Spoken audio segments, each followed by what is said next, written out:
Church है, ठीक है, जो कि हॉन्टेड माना जाता है। अब ये थॉट अपने आप में बहुत अजीब है, यू नो, चर्च जहाँ पे आप भूतों से शायद बचने जाओगे भगवान के पास, वो हॉन्टेड कैसे हो सकता है? तो मैं बोला चलो ठीक है, लेकिन इंटरेस्टिंग है। तो मैंने बस बोरिया बिस्तरा बांधा, अपना बैग लिया और मैं निकल गया। लाइक ऐसे मैं मोस्टली अकेले जाता हूँ। और हुआ क्या कि जब मैं रिसर्च कर रहा था ना, तो कुछ लोगों ने वाकई में अपने इंसिडेंट्स वहाँ के लिखे थे जो उनके साथ हुए हैं उस चर्च में। अब उस चर्च के जो स्टोरी है वो ऐसी नहीं है कि कोई किसी को कोई मर्डर हुआ है या कोई ऐसा भूत प्रेत है। वो स्टोरी ऐसी है कि कुछ स्पिरिट्स हैं जो उस चर्च को प्रोटेक्ट करती हैं।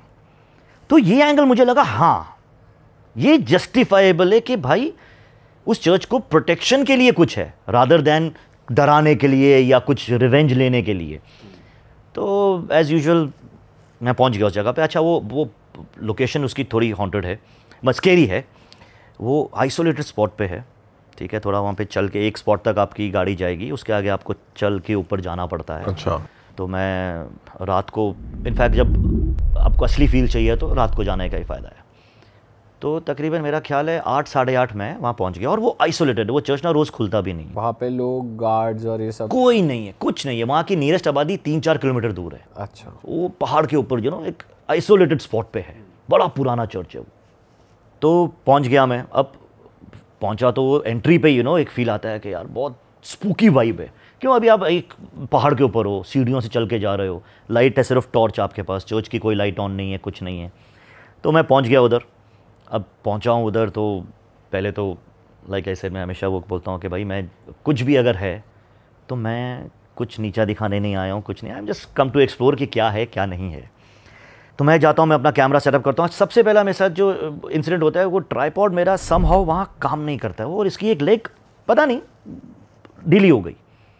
अब बिना ट्राईपॉड के अकेले शूट करना बहुत मुश्किल हो जाता है। तो मैंने फिगर आउट किया कि चर्च का जो पिलर है, कंक्रीट है, उसमें थोड़ी जगह है जहाँ मैं कैमरा रख सकता हूँ। अब अकेला गया हुआ वहाँ पे मैं, और मैं शूट करता हूँ बेटर क्वालिटी के लिए कैमरा के पीछे के साइड से, ठीक है, ज़्यादा अच्छी क्वालिटी आ जाती। तो मैंने उस पिलर पे कैमरा सेट किया और एक स्पॉट पे आके बैठ गया। मतलब चलो सुनाते हैं स्टोरी क्या है क्या नहीं। मैंने यही सोचा था कि मैं वो स्टोरी सुनाऊंगा जो मुझे पता चली कि यहाँ पे हुआ है लोगों के साथ। मैंने शुरू किया बोलना। अब एक टेक मैंने लिया, फिर मेरे को ध्यान आया मैं देखूं तो सही फुटेज, बिकॉज मेरे को दिख नहीं रहा है, कोई है नहीं साथ में।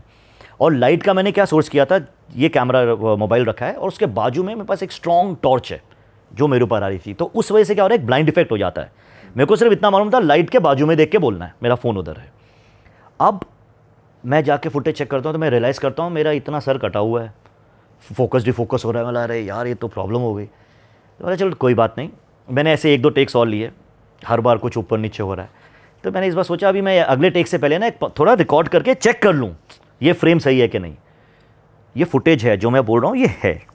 मैं कैमरा रखता हूँ, एक स्पॉट पे आता हूँ, और जब भी आप रोल करते हो कुछ चेक करना होता है, साउंड टेस्ट होता है, हम बोलते हैं कुछ, तो मैं वहाँ पे ऐसे ही बोल रहा हूँ कि यार अच्छा यार हेड स्पेस होना चाहिए, इतना तो हेड स्पेस रखूँगा, बाकी इतना फ्रेम होगा तो चलेगा। मैं खुद से बात कर रहा हूँ। अब 15 सेकंड का फुटेज मैं गया, मैं चलो देखते हैं क्या है। मैं पलटा हूँ, मैं देख रहा हूँ हेड स्पेस बराबर है। कुछ सेकंड में, अच्छा ये कैमरा मेरा कंक्रीट वॉल पे है, ट्राइपॉड पे नहीं है। पहले कैमरा ऐसे होता है, फिर ऊपर होता है, फिर हल्का सा आगे पीछे होता है। ये फुटेज है मेरे पास, ये मैंने डाला इन। अरे भाई गूज बम्स जो मेरे को तब आए हैं ना, मैं आपको बता नहीं सकता। कैमरा आगे पीछे होता है मतलब वो जूम इन जूम आउट होता है, डीफोकस फोकस होता है? नो, पहली बात तो कंक्रीट पे आपने सीधा रखा है, ऐसे होता है, ऐसे होता है। अगर मेरे मन में आए ना स्लिप हो गया कुछ, वैसे तो चांस नहीं है, बट वो एक तरफ होता ना तो भी शायद होता कि शायद कुछ स्लिप हो गया, ये हो गया। सर वो कोई भी चीज ऐसे होके वापस सीधी नहीं होगी। उसके बाद आगे पीछे, नॉट डिफोकस फोकस नहीं, जब आप ऐसे हल्का सा हिलाओ। तो मैंने 1-2 बार वो फुटेज देखा, जब मुझे कंफर्म हो गया तो तब मेरे को थोड़ा सा ऐसा एक फियर आया, राइट वर्ड फियर होगा। और मुझे लगा यार कि शायद ये जो स्टोरीज हैं उसकी कि उसको प्रोटेक्ट करते हैं, ये उनका तरीका है बोलने का। अब वो किसी की आत्मा हो नहीं हो, कोई तो एंटिटी हो सकती है कि भाई इतनी पवित्र जगह पे तो खड़ा है, ये फुटेज है आपके पास, आप दे देना, हम लगा देंगे इसको। बिल्कुल बिल्कुल बिल्कुल, ये मैंने डाला, उसी वक्त डाला जैसे ही मैं नीचे आया हूँ। अच्छा, ये मेरे साथ हुआ और उसके इमीडिएटली बाद मेरी टॉर्च बंद हो गई सर। अच्छा, ये बैक टू बैक हुआ। अब बिना टॉर्च के वहाँ से उतरना भी एक चैलेंज है। वो तो खैर मोबाइल में आजकल होती हैं। तो समहाउ मैंने फिर वहाँ पे यही किया, मतलब भाई हो गया शूट जितना होना था। मेरे को ऐसी फीलिंग आई कि किसी ने मेरे को बोला है कि बस अब तुम जाओ यहाँ से, अब जाओ यहाँ से, ये शायद उनको पसंद नहीं आ रहा है। और मैं वहाँ से नीचे गया हूँ। नीचे जाते ही मैंने रिकॉर्ड करके उसको तुरंत डाला कि मेरे साथ ये हुआ, और वाकई में ये मोमेंट हुआ मेरे साथ। स्केरी था ये। बट आप अंदर गए उस चर्च के अंदर? देखो चर्च वो ना बंद रहता है। अच्छा, वो सिर्फ इंपॉर्टेंट ओकेजन्स पे खोलते हैं उस चर्च को, वो बाकी दिन वो बंद रहता है। तो अब बंद चर्च के मैं गेट के बाहर खड़ा हूँ। जस्ट उस फुटेज में आपको दिखेगा पीछे चर्च का दरवाज़ा है, और वो बहुत अच्छी स्पॉट पे, बिकॉज हिल टॉप पे कुछ हो तो आपको सिटी का पूरा व्यू मिलता है। बट उसके अंदर तो ऐसी वाइब नहीं होगी कि नेगेटिव या ऐसा कुछ, क्योंकि वो चर्च है। वही तो पॉइंट है ना, वही तो पॉइंट है। जब मैं वहाँ गया हूँ मैं बहुत हैप्पी गया हूँ यार। अभी आप है तो भगवान का घर ना, आप किसी भी रिलीजन के हो, आपको मालूम है भगवान का घर भाई वो। तो मैं बहुत हैप्पी गया हूँ। और मैं देखो कभी कभी आदमी को थोड़ा सा डर होता है इन लोकेशंस पे जाने पे, व्हाट इफ। यहाँ तो वो फियर ही नहीं था ना, बिकॉज आई वाज श्योर यहाँ व्हाट इफ हो ही नहीं सकता भाई, चर्च है, यहाँ कैसे कुछ होगा। और जब आप सबसे ज़्यादा जहाँ एक और चीज़ पता चलती है कि जहाँ लीस्ट एक्सपेक्टेड होता है, कुछ एंटिटीज आपको वहाँ भी मिल सकती हैं। इसके बाद कुछ हुआ था फिर आपके साथ जब आपने? मैं उतर गया सर, ना उसके बाद फिर मैंने होने ही नहीं दिया। वो आफ्टर इफेक्ट्स नहीं हुए कुछ? नहीं, nothing. I just felt this vibe के समवन इज सेइंग डोंट। आपने ऐसे खुद एक्सपीरियंस करा, खुद आपने देखा, उस टाइम आपके साथ हो रहा था, आपको बहुत स्कैरी या डर लग रहा होगा। अभी सुनते हुए हमको थोड़ा नॉर्मल लग रहा है, राइट। क्योंकि वो चीज़ इतनी ज़्यादा वो नहीं लग रही, बट हो सकता है। देखो यार मैं आपको वही बता रहा हूँ ना, प्रॉब्लम क्या हुई ना, प्रॉब्लम नहीं बोलूंगा मैं इसको, एक ये बॉलीवुड और ये सब ने ना भूतों को अलग बना दिया है बहुत। आप समझ रहे हो, वाइट साड़ी, जला हुआ चेहरा, पता नहीं क्या क्या क्या। तो मेरे को आई डोंट थिंक मैं किसी भी एक आदमी से आज तक ऐसे मिला हूं जिसने वैसा कोई भूत देखा हो जो फिल्मों में दिखाया जाता है। तो वो एक स्टैंडर्ड सेट हो गया है कि उसके नीचे अगर कुछ हो ना तो आदमी बोलता है ये छोटे। लेकिन ट्रस्ट मी, अगर आप कहीं पे अकेले हो और आपके साथ ये हो जाए ना, तो फिर शायद वही मैं कह रहा हूँ, आपने वो एक्सपीरियंस किया तो आपको बहुत पता चलता है कि भाई। तो जैसे कभी हॉन्टेड लोकेशन पे जाते हैं तो हमने ऐसे सुना है कि हैवी फील होता है, या सर भारी होने लगता है, या गूज बम्स आने लगते हैं। तो देखो जैसे मैंने आपको लास्ट टाइम बताया था आयशा विला के बाद, मैं बीमार पड़ रहा हूँ, अजीब से मेरे को नाइटमेयर्स आ रहे हैं। उस लोकेशन पे भी कभी कभी हो जाता है। वही तो मैं आपको बता रहा हूँ ना, मैं उधर एक्साइटेड गया हूँ, हैप्पी गया हूँ, मैं अच्छे से टेक दे रहा हूँ। फियर मेरे ख्वाबों ख्यालों में भी नहीं है। अच्छा, मेरे को तो उधर ये था कि यहाँ तो मैं आराम से बैठूंगा। आई थिंक मेरे को जो पर्सनली बात में आदमी सोचता ही है ना, मेरे को यही लगा कि शायद जो मैं वहां बैठ के ये किसी दूसरे की स्टोरी सुना रहा हूं कि उसके साथ ये हुआ, उसको यहाँ पे भूत या कुछ मिला, ये शायद सही नहीं था। और इधर आप इलेक्ट्रोमैग्नेटिक फील्ड्स के जो गैजेट्स होते हैं वो नहीं लेके गए? EMF मीटर मैंने नहीं लिया हुआ था इधर। अच्छा। क्योंकि मैं वहां पे एक्चुअली आपको ऑनेस्टली बताऊं, मैं उस जगह पे ये एपिसोड बनाने भी नहीं गया था कि देखूं कि भूत है कि नहीं है। मैंने सोचा बिकॉज चर्च है, आप इतना श्योर थे कि यहाँ EMF मीटर निकालना कोई मतलब बनेगा नहीं। मैंने सोचा जो लोगों ने वहां की कहानी बताई है ना, तो बहुत से आजकल चल रहा है, ट्रेंड में है हॉरर स्टोरीज, लोग स्टूडियो में बैठ के सुनाते हैं। मैंने सोचा कुछ नया करता हूं, हॉन्टेड लोकेशन पे बैठ के वहां की स्टोरी सुनाता हूं। तो इसलिए मेरे दिमाग में ये था कि वहां बैठ के चलो वहां की कहानी सुनाई जाए। But it turned out to be little real, I will say. Risk तगड़ा ही लिया आपने। हाँ, और मुझे लगा नहीं था कि चर्च में रिस्क हो सकता है। इसलिए मैं अभी भी बोलूंगा आपको, I will be very honest, I will be very clear है ना, कि वो कोई भूत प्रेत नहीं होगा, कोई सर बहुत प्योर एंटिटी होगी। ये समझना ज़रूरी है, क्योंकि उसने मुझे शायद बड़ा एक इशारा दे दिया कि इस पवित्र जगह को मत तू कुछ भी बोल इसके बारे में। I believe this. मेरे को अभी भी अगर आप मुझे बोलोगे चर्च पे भूत है, मैं नहीं मानूंगा इस बात को यार, ये इम्पॉसिबल सी बात है। करेक्ट। तो यस, दिस इज समथिंग ये लेटर। और ये मैं अच्छा, वो फुटेज भी ऐसी है ना, मैं आपको बता रहा हूँ कि कोई देखेगा उसको लगेगा 100% कि किसी ने हिलाया है पीछे, किसके साथ कोई गया था, सेटअप है, मतलब इतना प्रोमिनेंट हिला है। बट मैं जानता हूँ, और जो लोग मेरे को फॉलो करते हैं उनको पता है कि ये बंदा 99% जगह पे तो इसको मिलता ही कुछ नहीं है। मेरे को तो लोग कमेंट्स में लिखते हैं कि भाई तेरे कोई भूत नहीं दिखते, बाकियों को तो दिख जाते हैं। दे नो कि मैं झूठ नहीं बोलता, जहाँ जो होता है वो बोल देता हूँ। तो yes, this is one place जहाँ ये क्रेजी इंसिडेंट हुआ। और क्या क्या नेक्स्ट? आपके फादर का आप कुछ बता रहे थे? हाँ, एक्चुअली ये ना उन्होंने बहुत पहले हमारे साथ ये शेयर किया था, बट मैं दिमाग से निकल चुका था। अभी लास्ट पॉडकास्ट जो आपके साथ में बैठा था, जब उन्होंने देखा वो, तो बोले कहते जब तू अगली बार जाएगा ना तो फिर ये वाली मेरी कहानी सुनाना। बोला चलो ठीक है पापा, ये मेरे को याद रहेगा। तो अभी भी यहाँ बैठने से पहले मेरी उनसे बात हुई है। मतलब हाँ, अच्छा मुझे आप थोड़ा सा रिवाइज़ करके बता दो हुआ क्या क्या था, मैं गलत ना हो जाऊँ। अच्छा, ये इंसिडेंट है लेट 80s अर्ली 90s का। तो हम लोग फैमिली ट्रिप पे, बिकॉज आपको पता है दुबई में बेस थे, मॉर्न एंड बॉटम वहाँ पे, तो वेकेशंस पे यहाँ आते थे। तो डैड हमको ले गए श्रीनगर, जम्मू कश्मीर घुमाने के लिए। अब घूम रहे हैं, अच्छा है, सब ब्यूटीफुल जगह है। ये फरवरी की बात है, तो ठंड भी है। ओके, अब उनको बिकॉज कुछ दिन ऐसा कुछ पड़ गया कि दिन थोड़े शॉर्ट होने लगे, तो आइडिया था कि यार टाइम कम पड़ रहा है, चीज़ें बहुत है देखने लिए। तो इसमें क्या होता है, आप कोशिश करते हो कि आप अपना ट्रैवल जल्दी से जल्दी करो। तो ऐसा एक स्पॉट आया जब उनको लगा कि अगर मैं श्रीनगर से निकलना था और जम्मू जाना था, तो आइडियली तो डे ट्रैवल होता है, बट ड्राइवर ने बोला कोई नहीं मैं कर लूँगा। बर्फ़ पड़ी हुई थी, रोड्स ठीक थी लेकिन स्नोफॉल होके हटी थी। तो ड्राइवर कॉन्फिडेंट था, लोकल बंदा था कि नहीं आप टेंशन मत लो, हम कर लेंगे। तो डैड ने बोला अच्छा ठीक है, बिकॉज टाइम बचता है तो हमको एक्स्ट्रा एक दिन मिल जाएगा। तो ये करके रात को निकले, नॉट सेफ वैसे भी पहाड़ों में, बट ठीक है उनका था, हम सब थे साथ में, मैं काफ़ी छोटा था उस टाइम पे। तो वहाँ पे जब आप श्रीनगर से जम्मू जाते हो तो रामबान करके एक जगह बीच में आती है, उससे ना 6 किलोमीटर पहले एक वो है टनल। अब डैड को किसी ने ना, जब वो जा रहे थे तो ऐसा बोल दिया था, मेरे डैड को ये बात बोली थी कि भाई कुछ ना सुन रखा है उस टनल के बारे में, थोड़ा ध्यान देना। कुछ ना लोग बोलते हैं दिखता विकता है कोई, ये तो इग्नोर करना, इतना उनको वार्निंग दे रखी थी। बोले ठीक है। अब जब आप रात में ट्रैवल कर रहे हो, गाड़ी गर्म रखी होगी, हीटर वीटर ऑन होगा, तो नींद झपकियाँ आना ज़रूरी है, वो लाजमी हो जाता है वो। तो पापा की लग गई होगी आँख, ड्राइवर गाड़ी चला रहा है। अब बोलते जैसे ही वो टनल आप एंटर करते हो, जैसे ही एग्ज़िट करने लगे तो सामने ना उनको एक बंदा दिखा और यूनिफॉर्म में, ठीक है, यूनिफॉर्म ऐसे मतलब पुलिस की हो या आर्मी की, मतलब स्पेसिफिक नहीं, लेकिन कुछ यूनिफॉर्म में था वो बंदा। क्योंकि आप किसी को यूनिफॉर्म में देखते हो तो अथॉरिटी आ जाती है, तो आप उसको फॉलो करोगे। और उसने इशारा किया ड्राइवर को कि सीधा जो रोड जा रही है वहाँ नहीं जाना है, इधर से जा। अब बर्फ़ पड़ रही है, ठीक है, रात का टाइम है, सीधी सी बात है ड्राइवर फॉलो करेगा इंस्ट्रक्शंस। उसने ले लिया राइट।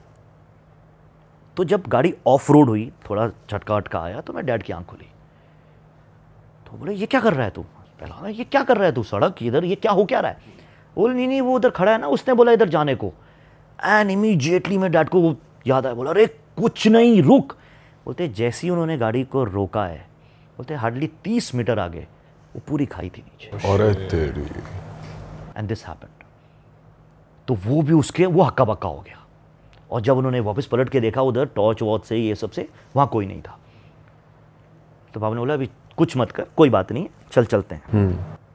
ये लोग रिवर्स हुए हैं, बोलते हैं मुश्किल से हम लोग 100 मीटर आगे आए होंगे और गाड़ी बंद पड़ गई। अब फॉर्चुनेटली ये था कि आगे कुछ ढलान थी, बिकॉज इन पहाड़ों में जब ढलान होती है तो 2-2, 3-3 किलोमीटर ढलान ही होती है। हाँ। तो उन्होंने बिल्कुल ब्रेक मार के स्लो, उन्होंने देखा कि जितना उतर पाए उतर जाते हैं, क्योंकि यार आप रात में हो, फैमिली के साथ हो, अपना फियर है उनका एक, करेक्ट, राइट, 1:30 बजे के आसपास का टाइम होगा। तो बोलते कैसे भी कर के जहाँ तक गाड़ी पहुँची उतर के, बोले हम आए और उधर ही सामने उनको ना छोटी सी एक बस्ती जैसी दिखी, घर वर दिख रहे हैं। तो वो अभी 2-2:30 बजे का रात का टाइम हो गया होगा इतने में। डैड ने बोला लेकिन फैमिली साथ में है और बिकॉज गाड़ी बंद है तो अब आपके हीटर वीटर बंद हो चुके हैं, तो फ्रीज टू डेथ हो जाए बंदा एक रात में गाड़ी में। तो डैड ने बोले अभी 2:30 बजे कोई बात नहीं। उन्होंने जाके दरवाजे नॉक किया एक का, तो एक आदमी ने खोला, ओल्ड वहाँ का लोकल कश्मीरी। तो उसने देखा डैड को, उसने जब देखा कि फैमिली भी है तो थोड़ा सा हो गया। बोला क्या हुआ? बोला सर ऐसे गाड़ी बंद हो गई है तो उसने थोड़ा सा ना स्ट्रेंज लुक दिया, अच्छा क्या हुआ? बोले नहीं वो ऊपर ना वहाँ से निकले, उसके आगे से ना गाड़ी पता नहीं ख़राब हो गई। हाँ मतलब जैसे होता है ना कि जैसे उसको कुछ पता है, उसने वो रिस्पॉन्स दिया। तो उसने बुलाया, मेरे डैड ने बोला बड़ा अच्छा ट्रीट किया। रात को 2:30 बजे उठ के उसकी फैमिली ने वो कावा गरम गरम पिलाया, उनको बोला सो जाओ। बोला सुबह उठ के थोड़ा ही आगे मैकेनिक है, वो आके देख लेगा गाड़ी। एंड सुबह हुई, ये लोग गए first thing in the morning, उसको लेके आए। बोलते जैसे ही उन्होंने बोनट खोला है, तो सारी वायरिंग्स और सब कटी हुई थी, मतलब जैसे होता है ना खींची हो, उधड़ी हुई है सब, एज इफ किसी ने गुस्से में खींचा। और ये हुआ उसी स्पॉट पे जहां वो बंदा दिखा। तो उस लोकल ने फिर बाद में बताया, जब सब हो गया, जब फैमिली पास में, बिकॉज उसने ये सोचा होगा रात को बोलूँगा और डर जाएंगे। तो उसने डैड को बताया कि ये आपके साथ नहीं हुआ है, ये होता है, वो स्पॉट है उधर, कुछ तो एक है जो उनका बिलीफ है, उनका बिलीफ कि वो बहुत पुराना कोई है, कोई फौजी था उस टाइम का, अंग्रेज़ों के टाइम का, उसकी वहाँ डेथ हो गई थी। तो तब से पता नहीं भी उसको मारा गया था या क्या होगा। तो वो तब से लोगों को रात के टाइम पे अगर कोई वहाँ से जाता है, वो दिखता है और वो गाइड करता है कि नहीं सड़क गाइड बंद है, हाँ कि गिरो नीचे। तो कितने तो एक्सीडेंट हुए भी होंगे। I am pretty sure. अगर थोड़ा सा एक अच्छा टॉपिक दे दिया आपने मेरे को रिसर्च करने के लिए। पर बहुत पुरानी बात है यार, बहुत पुरानी बात है उस टाइम पे। बिकॉज यार इंटरनेट आज है, आज जैसे मेरे साथ वो हुआ, मैंने तुरंत पोस्ट कर दिया, नीचे उतरा हूँ, बैठा हूँ, बोल दिया भाई ये हुआ मेरे साथ। उस टाइम पे नहीं था, 80s में अभी रिकॉर्डेड हो नहीं हो, but still it is a good thing to figure out कि क्या और क्या क्या केसेस हुए होंगे उधर। भाई हिल्स पे, पहाड़ों पे तो बहुत ज़्यादा कहते ही हैं कि रात को तो ट्रैवल करना ही नहीं चाहिए किसी को कुछ। तो मेरे डैड ने मानी ये बात कि वो थोड़ा टाइम बचाने के चक्कर में गलत डिसीजन था वो। So this is one real incident which has happened. ये नहीं, अच्छा एक और like he, because he was very excited, तो ही सेड कि यार अगर कुछ है तो और भी बताता हूँ। अब मेरे डैड, बिकॉज वो दुबई में ही वॉज ए बिजनेसमैन, ठीक है, तो वो उनका बेसिकली एक्सपोर्ट का होता था, वो बहुत सी कंट्रीज़ में दुबई से सामान एक्सपोर्ट करते थे, इसलिए उनका ट्रैवल भी बहुत होता था, ठीक है। तो I think he was travelling from Dubai to Tanzania, ठीक है। उनकी फ़्लाइट नाइट की थी, बोलते वो चढ़े हैं फ़्लाइट में और बैठने जा रहे हैं, तो वो नोटिस करते हैं उनकी जो सीट है उसके बाजू में एक कोई फीमेल है, यूरोपियन फीमेल, लिटिल एजड, लेकिन वो उसमें लुक था जो होते हैं ना, जो मालाएं पहनी हैं, क्रिस्टल्स और वो सब, जो थोड़ा हीलर टाइप्स, यस, वो लुक था उसका। तो उसने डैड को देखा and smile the, welcome smile, okay ठीक है चलो बैठ गए। एंड वो कुछ किताब पढ़ रही थी, कौन सी थी ये नहीं पता, लेकिन वो कुछ किताब पढ़ रही थी। अब बोलते जब टेक ऑफ हुआ तो ऐसे ही डैड ने देखा होगा कि क्या है क्या नहीं, तो उतने में उनकी नज़र उस पर पड़ी, तो उसने मेरे पापा को देख के एक अलग सी वियर्ड सी स्माइल दी, ठीक है। डैड से मेरे को ये लास्ट ये याद है कि उसने मुझे स्माइल दी और उसके बाद मैं सो गया, ठीक है। अब उनको, वो सोए हैं उनके हिसाब से, तो उनको ऐसा, बिकॉज ड्रीम्स तो रैंडम होते हैं, तो उनको सडनली ऐसा लगता है कि एक माइकल जैक्सन का कॉन्सर्ट चल रहा है, ठीक है, और वो देख रहे हैं वो परफॉर्म कर रहा है। एमजे उस टाइम पे, ये आई थिंक 96-97 की बात है, ठीक है। तो उस टाइम पे तो मतलब उस टाइम पे क्या, माइकल जैक्सन तो अभी भी लेजेंड, उस टाइम पे मेन रोल था। हाँ, तो वो देख रहे हैं कॉन्सर्ट चल रहा है। कट टू उन्होंने नेक्स्ट देखा कि बिल क्लिंटन की कोई स्पीच चल रही है, ठीक है, वो कहीं पे स्पीच दे रहा है। कैसे रैंडम होते हैं आपके ड्रीम्स। नेक्स्ट वो सीधा नोटिस करते हैं कि वो घर पे हैं, मेरी मदर है, खाना बना रही है और बच्चे साइड में बैठे हुए हैं, ठीक है। नेक्स्ट वो नोटिस करते हैं वो कॉकपिट में है, अच्छा, के पायलट बैठे हुए हैं और वो देख रहे हैं 2 पायलट, ये कमाल है। एंड बोलते मैं घूमता हूँ, मैं कॉकपिट से बाहर आता हूँ और मैं देखता हूँ मैं सामने सो रहा हूँ, और अब ये झटके से उठ जाते हैं, ये देख के उसकी तरफ देखते हैं, वो अगेन वो एक ऐसी स्माइल देती है और वो फिर, तो डैड वाज लाइक बड़ा वियर्ड ड्रीम था यार, ठीक है, अजीब है, पता नहीं क्या है, बट ठीक है, जर्नी गोज़ ऑन। अब वो पहुँचते हैं, अब वहाँ पे उनके बिजनेस फ्रेंड्स हैं, वो उनके साथ बैठे हैं। तो नेक्स्ट डे बोलते जब मैं पहुँचा हूँ तो ऑल ऑफ ए सडन वहाँ किसी ने बात की यार वो उसका बड़ा तगड़ा कॉन्सर्ट था। तो ही वाज लाइक किसका? बोले माइकल जैक्सन का। तो उन्होंने न्यूज़पेपर देखी तो उसमें मेंशन है कल कॉन्सर्ट हुआ है। फिर उन्होंने जब थोड़ा और पता लगा बोले हाँ यार कल बिल क्लिंटन की कोई स्पीच भी थी। उन्होंने इमीडिएटली मम्मी को फ़ोन किया, सीधा फ़ोन करके एक सवाल पूछा, कल क्या तुमने ये कपड़े पहने थे? मेरी मॉम बोलती है हाँ। एंड शी वाज लाइक लेकिन आपको कैसे मालूम? सो ही वाज लाइक भाई ये क्या हुआ मेरे साथ? आज जब मैं इस बारे में सोचता हूँ तो यार एक चीज़ होती है एस्ट्रल ट्रैवल। ठीक है, एस्ट्रल ट्रैवल बेसिकली क्या है? आप आपकी सोल आपकी बॉडी से बाहर निकल के ट्रैवल करती है। उस टाइम पे ये कॉन्सेप्ट बहुत न्यू था, शायद लोगों को मालूम भी ना हो। अब इस पे काफ़ी चर्चाएं होती हैं, बहुत बातें होती हैं, बट उन्होंने एस्ट्रल ट्रैवल तब एक्सपीरियंस किया, और वो भी उन्होंने शायद खुद नहीं किया, मे बी जो साथ में हीलर थी, बिकॉज उसने क्रिस्टल्स पहने हुए हैं, क्या कुछ नहीं है पता नहीं, बट इतना तो सुना था कि आप अपने आप को देख सकते हो। हाँ। क्योंकि सोल ऊपर बॉडी छोड़ देती है, बट इतनी जगह एक्सपीरियंस करना ये एक अलग बात थी। और वो हुआ तब भी उन्होंने लास्ट में ये सोचा कि जब हुआ उनके साथ, उनके दिमाग में ये था बड़ा वियर्ड ड्रीम है, शॉकिंग है, डरावना है, लेकिन वियर्ड है। असली झटका कब पड़ता है? जब आपको अगले दिन मालूम पड़ता है कि जो मैंने देखा वो तो हो रहा था रियल टाइम में।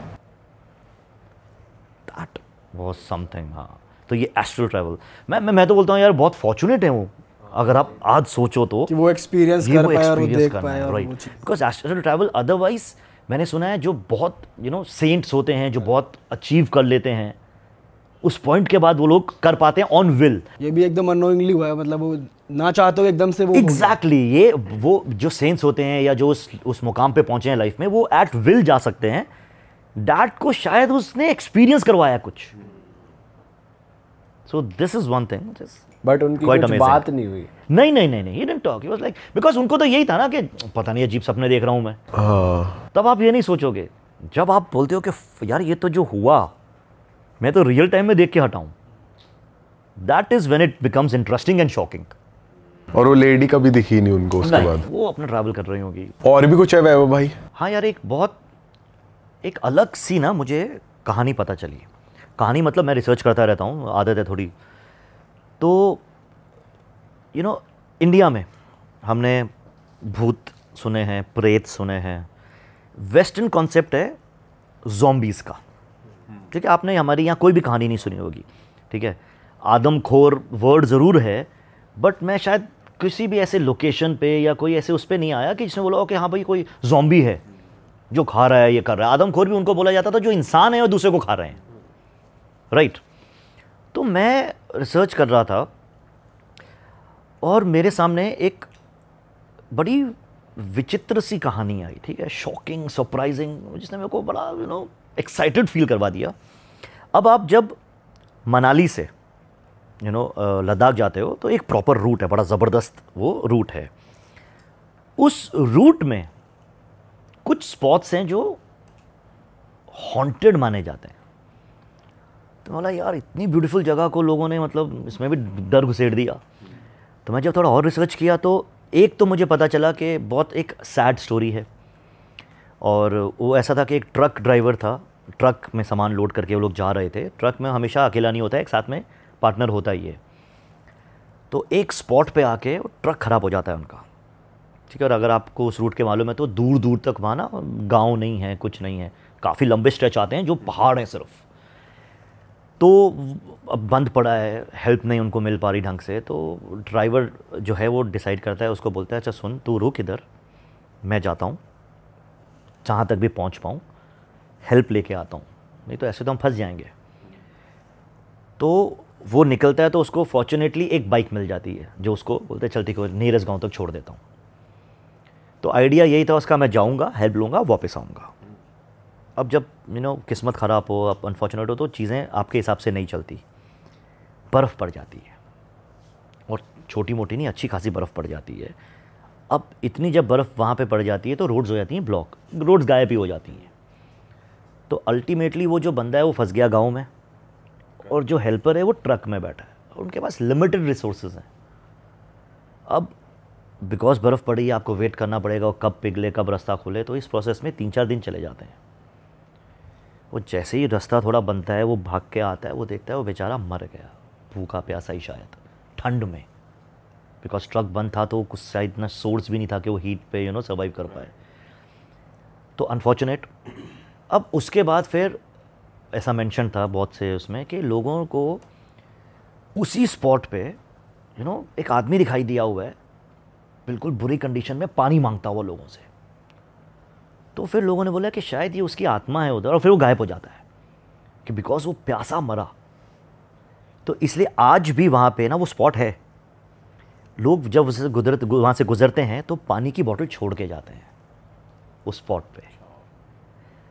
अब मैं बोला चलो ठीक है, ये सिंबॉलिक भी हो जाता है, राइट, कि कोई बेचारा यहाँ पे ऐसे गया तो, और वो भी पानी से, प्यासा तो कोई नहीं मरना चाहिए। उधर से फिर अगर आप आगे बढ़ो, फिर एक आता है बारालाचा पास, ठीक है, ये कुछ 16,000 फुट की हाइट पे है। उधर की बड़ी शॉकिंग कहानी मिली मेरे को। वो स्टोरी ऐसी है कि कुछ टूरिस्ट लड़के घूमने निकले थे। अब लड़कों को आदत होती है ऑफ रोडिंग करने की ज़्यादा, और बारालाचा पास में ना होता है, लोग रुकते हैं, थोड़ा उतरते हैं, फ़ोटो वोटो खिंचवाते हैं। अब इनमें 3-4 लड़के थे, उनको ना शायद थोड़ा वो चुल जो होता है यंग एज में, उनको आया कि थोड़ा और आगे चलते हैं। तो 2 पीछे रह गए, 4 थोड़े और डीप, अच्छी फ़ोटोज़ आएंगी और अच्छे नज़ारे होंगे। अगेन बिकॉज वो बहुत अनप्रिडिक्टेबल है पूरा वो जोन, बर्फ़, ज़्यादा स्नोफॉल हो जाती है। अब ये जो 2 बचे हैं, इनके पास तो गाड़ी है, ये तो भागते हैं वापस, वो और कोई कम्युनिकेशन नहीं, ये अभी लेटेस्ट नहीं है, काफ़ी साल बीत गए इसको, तो मोबाइल वगैरह का कोई कम्युनिकेशन कुछ नहीं है। वो हो गए उधर ट्रैप। अब ये जो 2 हैं, ये पूरी कोशिश करते हैं उनको बचाने की, तो आसपास कोई गाँव वाँव भी नहीं है कि कोई इमीडिएट हेल्प मिल जाए। अब उस एरिया में इनको जो नियरेस्ट आर्मी का कैंप मिलता है, ये वहाँ जाते हैं, पहुँच जाते हैं उधर और बोलते हैं सर ऐसा ऐसा सीन है। अभी आर्मी आपको पता है कुछ भी होता है तो सबसे पहले वो लगाते हैं कि चलो कोशिश करते हैं, वो पूरी कोशिश करते हैं कि लोकेट कर पाएँ ये वो, बट बिकॉज मौसम इतना ख़राब है और उन्होंने टाइम भी गलत चुना, बिकॉज उस टाइम पे जब बर्फ़ पड़ती है तो 2-2, 3-3 महीने वो जोन बंद हो जाता है। ये फैक्ट है, अभी भी वो रोड फिर वो बंद हो जाता है वो जोन। तो आर्मी वाले उनको बोलते हैं यार देखो, उनके बचने की पॉसिबिलिटी एक इतनी है कि हमारा एक पोस्ट है ऊपर, वेकेटेड है, कोई नहीं होता, बिकॉज आर्मी वाले भी जब इतनी बर्फ़ पड़ती है बुला लेते हैं नीचे, बिकॉज वो बॉर्डर पे नहीं है वो जोन। तो जब बर्फ़ पड़ रही है आ गए आप नीचे, तो अगर वो लोग उस पोस्ट तक पहुंच गए तो बच जाएंगे, बिकॉज वहाँ पे राशन वाशन सब है, कोई प्रॉब्लम नहीं होगी। यही एक उन 2 दोस्तों के पास वो सहारा होता है कि शायद होपफुली भगवान करे ये वहाँ पहुँच जाए। कोई कम्युनिकेशन नहीं हो पाता उनसे। कट टू 2 से 3 महीने बीत गए। अब आर्मी निकलती है, बिकॉज उन्होंने तो पोस्ट पे वापस पहुँचना है, बर्फ़ क्लियर करते हैं ये वो। तो ये मेंशन था कि जैसे ही आर्मी अपने उस पोस्ट पे पहुंचती है, वो जो देखते हैं वो हैरान हो जाते हैं। उनको वहाँ पे स्केलेटन्स दिखते हैं 4, ठीक है, बॉडीज़ जिनकी फ्लैश नहीं है या बहुत कम रह गई है, और चौथी बॉडी एक ऐसी जगह पे होती है बाहर, जिसके बॉडी के बाजू में एक पतला सा अजीब सा दिखने वाला आदमी है, वो फ्लैश निकाल के खा रहा है। अरे ज़ॉम्बीज़ यही होते हैं, खाते हैं, हाँ, आपको बाइट करेंगे, नोच देंगे, वो उसको खा रहा है। ये देख के तो मतलब आप बॉर्डर पे दुश्मन की बात नहीं कर रहे हो, आप ये नहीं कि फौजी आ गए और ये हो गया, आपने कुछ ऐसा देखा जो एक्सपेक्टेड ही नहीं है, भूत भी नहीं है कि देख के गायब हो गया। तो बॉडी की फ्लैश खा रहा है वो, वहाँ बाकी को 3 बॉडीज की फ्लैश गायब है, थोड़ी थोड़ी बची है। तो ये बंदा जो खा रहा होता है वो इनको देखता है, ठीक है, गुस्से से, और इनकी तरफ बढ़ता है, आर्मी की तरफ। तो फिर रिस्पॉन्स में 1 शॉट, हेड शॉट, ख़त्म। अब ये बहुत ज़्यादा सवाल छोड़ देता है कि 4 यंग हट्टे कट्टे बंदे, ठीक है, वो एक पतला सा कोई क्रीचर, आदमी, कैसे उसने ओवर पावर किया, कैसे उसने इन चारों को और वो चारों पोस्ट पे हैं, तो मतलब फॉर्चुनेटली वो पहुंच जाते हैं उधर। और ऐसा भी नहीं है कि वो बंदा कोई भूखा हो, उसको खाना नहीं मिला तो फ्लैश खा रहा है, क्योंकि वो बोलते हैं राशन पूरा पड़ा था उधर, अनटच्ड। भूखा होता वो खाता, इनको नहीं खाता। फिर वो उसकी फ़ोटो आसपास सबको दिखाते हैं कि आर्मी है ना, वो इन चीज़ों पे सबसे कम, बड़े प्रैक्टिकल लोग होते हैं, स्ट्रेट फॉरवर्ड। तो उसकी फ़ोटोज़ आसपास के गांव में सब दिखाई जाती है। हो सकता है कोई पागल हो, मिसिंग हो, गांव से भागा हो, नहीं समझ आया हो, तो सारे गांव वाले आसपास रिफ्यूज़ कर देते हैं कि हम नहीं जानते इसको भाई। और एक और इंटरेस्टिंग बात उनको ये पता चलती है कि वो गांव वाले ही बोलते हैं कि सर जब जब बर्फ़ पड़ जाती है ना 2-3 महीना, तो हमारे यहाँ से भी रात के टाइम पे भेड़ जो हम लोग रखते हैं भेड़ें, वो गायब होती हैं। तो कुछ तो है इधर जो अनएक्सप्लेन्ड है। तो मेरे को सडनली मेरे दिमाग में यार सबसे बड़ा क्वेश्चन मार्क मेरे को ये आया, जो मेरे को लगा कि एक आदमी चारों को मार दे, हाईली इम्पॉसिबल। तो कहीं ऐसा तो नहीं है कि कोई क्रीचर्स हैं जो एक्चुअली ज़ॉम्बीज़ हैं, जो ज़ॉम्बीज़ हैं, उस टाइप के हैं, और वो सिर्फ उन लोकेशंस पे हैं और तभी बाहर निकलते हैं जब इतनी ठंड होती है। और बिकॉज वो चारों में से फ्लैश गायब था, तो लोग खा गए हों, बिकॉज उन्होंने देखा उसको खाते हुए, और वो खा गए हों, और ये एक लौता आखिरी बचा हो जब ये पहुंचे, और बाकी उनके आने से पहले निकल गए हों। Quite possible, but very shocking. Baralacha pass मैंने अपनी तरफ से काफ़ी जगह पूछा लोगों से ये वो कि इसके बारे में कुछ ऐसा पता है, तो बहुत से लोगों ने जो ऑफिशियल्स भी हैं उधर के, उन्होंने बोला यार कुछ तो है उधर ऐसा। अरे वाह, आपने ये वीडियो यहाँ तक देख ली भाई, तुमने हमारी मेहनत सफल कर दिया। तुम ही लोग हो असली रियल हिट। और अगर आपको बहुत मज़ा आ रहा है ऐसी क्लिप्स में, ऐसी वीडियोस में, तो फटाफट जाइए प्लेलिस्ट पे, बिंज वॉच कीजिए, सारी वीडियोस देख डालो और मौज काटो। That is it. हम मिलेंगे नए पॉडकास्ट में, नई क्लिप में। Till then bye bye, see you, take care, do subscribe. Best of real talk online. Okay, bye bye.